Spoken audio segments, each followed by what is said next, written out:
Bonjour à toutes et à tous, bienvenue dans le podcast La Sueur. On va revenir sur la victoire d'Amanda Nunes de Champ is Back. Elle récupère, elle redevient Champ. Très belle victoire de la brésilienne. 50-45, 50-43, 50-44. Une petite démonstration de la part de la brésilienne qui efface complètement sa défaite de décembre dernier lors de l'UFC 269 face à Juliana Peña. Elle prend sa revanche et de quelle manière? Générique. Soit.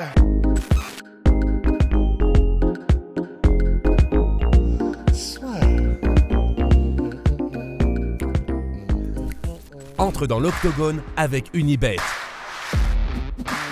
Qui sera le vainqueur du combat? En combien de rounds? Fais tes paris sur l'app numéro 1 et profite de 150 € offerts sur ton premier pari. Alors voilà, Amanda Nunes face à Juliana Peña, c'était extrêmement attendu cette revanche-là, parce que oui, peut-être que la catégorie elle est définitivement basculée côté Juliana Peña après une première victoire. Surprise générale en décembre dernier en co-main event de l'UFC 269 de la part de Peña, et là on s'attendait à des ajustements de la part d'Amanda Nunes, ou en tout cas des ajustements, j'ai même envie de dire une Amanda Nunes un petit peu plus mesurée, parce que sur le papier c'est ce qu'on avait dit lors du premier combat. Pour moi, et je pense pour beaucoup d'entre vous, intrinsèquement c'est elle la meilleure combattante, c'est juste qu'elle était rentrée dans le jeu de Peña qui est extrêmement durable et qu'il avait fait malgré elle entrer dans un brawl, dans une espèce de guerre qui était un petit peu à celle qu'elle est cognée la plus forte, et malheureusement pour Amanda Nunes qui n'était pas du tout mesurée par rapport à ça, et ben elle s'était prise les pieds dans le tapis et finalement c'est Juliana Peña qui s'était imposée par soumission. Et donc cette fois on a une Amanda Nunes bien plus mesurée, qui n'a jamais rushé malgré tous les knockdowns infligés à son adversaire, et ça a payé. Toutes les fois où elle aurait pu peut-être être un petit peu attrapée par l'engagement, par l'engouement, et bah cette fois-ci elle a attendu. Première chose très importante, c'est qu'Amanda Nunes commence le combat en southpaw, donc en gauchère.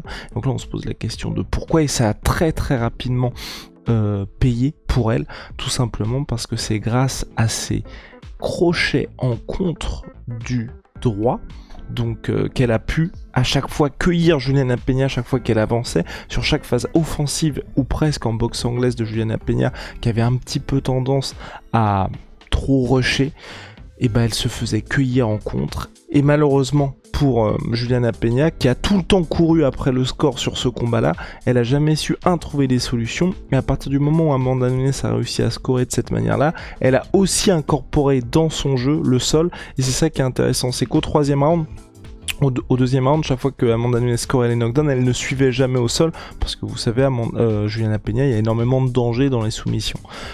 Troisième round, à partir du troisième round, Amanda Nunes adopte une stratégie un petit peu similaire à ce qui s'était passé pour elle face à Germaine de Randamie, où elle se dit, et vous voyez sur les deux premiers rounds, ok, elle dominait en pied-point, mais il y avait quand même quelques petites alertes, elle se faisait toucher de temps en temps.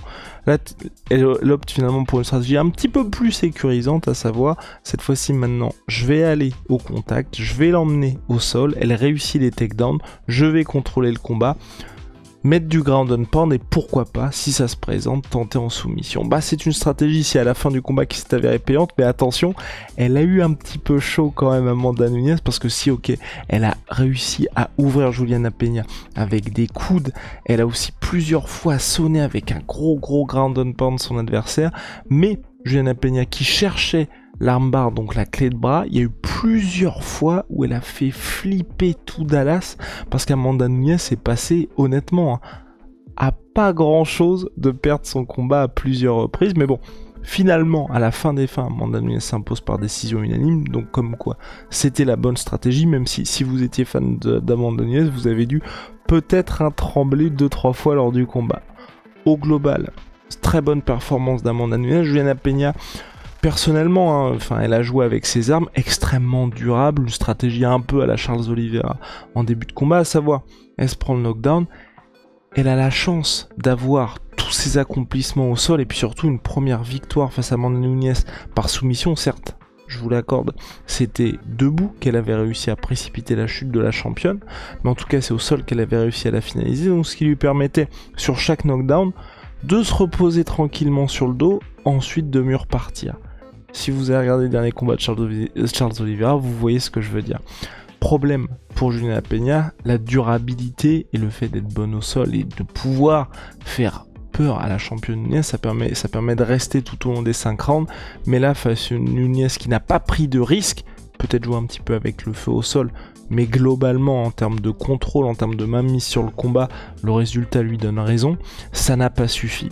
Là je sais pas trop ce qui va se passer maintenant pour Juliana Peña, parce que c'est vrai que là, quand on voit qu'on a une Nunez aussi posée, qui prend aussi peu de risques et qui ne se laisse pas emporter par son instinct, on va dire, de tueuse, ou en tout cas, chaque fois qu'elle sonnait Juliana Peña, qu'on sait, qu'on connaît, et je le rappelle, j'insiste beaucoup là-dessus, sur la durabilité de Peña, c'est pas quelqu'un qui, quand vous l'avez mise knockdown, quand vous avez réussi un petit peu à la faire chancer, c'est pas pour ça qu'elle est hors du combat.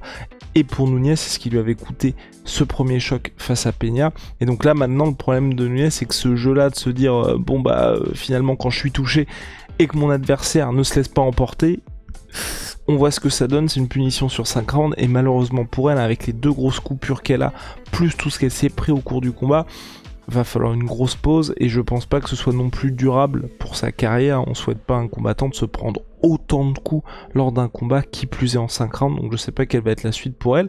Pour Amanda Nunes, donc là, elle redevient championne bantamweight, championne featherweight de l'organisation. Bantamweight, vous le savez, il y a énormément de monde dans cette catégorie. Featherweight, c'est simple, il n'y a plus personne. Megan Anderson, qui est la dernière combattante que Nunez a affrontée dans la catégorie, n'est plus à l'UFC. Donc je sais pas trop ce qui va se passer. On parlait potentiellement d'une montée de Juliana Peña dans la catégorie featherweight. Moi j'y suis pas opposé, parce que physiquement c'est vrai que les deux sont assez impressionnants, même si je donne un petit avantage physique du côté de Nunez. Il y a 1-1 pour les deux pour l'instant.